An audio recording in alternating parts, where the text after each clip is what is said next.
A mid-air catastrophe, a collision between a passenger jet and Army helicopter leaves no survivors. Now the search for answers into what went wrong. As we learned, there was only one air traffic controller working at the time of the crash. A live look from the site of the crash. At least 28 bodies have been pulled from the icy waters of the Potomac River. With both aircrafts, 67 people were killed. Thank you so much for being with us. Welcome to the Fox 11 News at 5 o'clock. Simulcast on Fox 11 Plus. I'm Marla Tejas here for Alex Michelson. And I'm Christine Devine. The mid-air collision is the deadliest American aviation disaster in a quarter century. As the nation mourns the lives of those lost, they're also looking for answers. Fox News' Caroline Elliott. She joins us now live from Arlington, Virginia with the latest tonight. Caroline? Well, Christine, Marla, the FAA just released a report this afternoon saying staffing in the control tower was, quote, not normal at the time of the crash. Now, it's still early in this investigation, but White House officials, including President Trump, are now saying they believe this crash was preventable. It should not have happened. And when Americans take off in airplanes, they should expect to land at their destination. The investigation underway into what caused the collision of an American Airlines jet with a military Black Hawk helicopter. First responders have located the wreckage of both aircraft, with the fuselage of the plane found upside down in 3 different sections in waist-deep water. Several agencies are on scene, including the NTSB.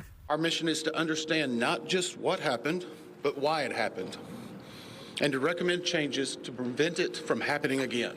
The collision left no survivors. 60 passengers and 4 crew members were on board the plane, and 3 soldiers were on the helicopter. The search and rescue mission now shifts to recovery. This was a dark and excruciating night in our nation's capital and in our nation's history, and a tragedy of terrible proportions. Questions are now being raised around air traffic control's role in the crash, seen here on EarthCam video.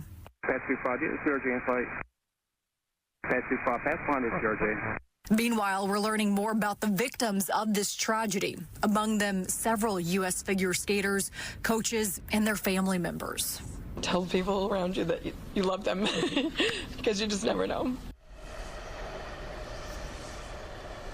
And in the last 2 hours, the White House is now calling for an immediate assessment of aviation safety.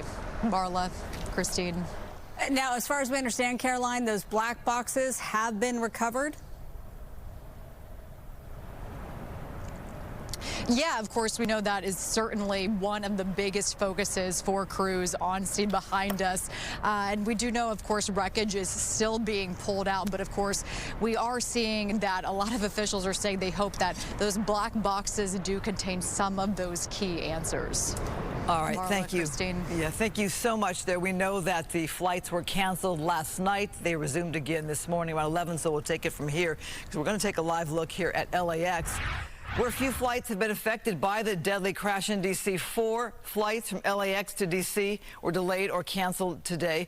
Last night, as mentioned, the crash did prompt the closure of Reagan National Airport, and it opened around 11 o'clock this morning.